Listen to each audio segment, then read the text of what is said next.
Mga mahilig sa pusa, halina't alamin ang mga nakakatuwang kaalaman tungkol sa kanila.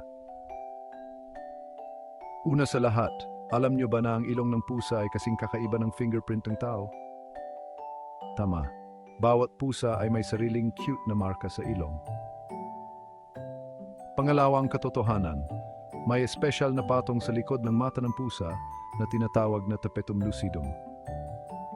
Kaya naman mas nakakakita sila sa dilim at aminin natin, minsan mukha silang maliliit na alien. Pangatlo, halos 70% ng buhay ng pusa ay ginugugol sa pagtulog. O, professional na napper ang mga pusa natin. Sarap siguro, no? Pangapat, napansin nyo ba na parang kumakatok ang pusa nyo kapag may nakikitang ibon? Ayon sa mga siyentipiko, halo ng saya at inis ang dahilan nito. Ibig sabihin, nagrereklamo ang pusa nyo na hindi niya maabot ang mga ibon.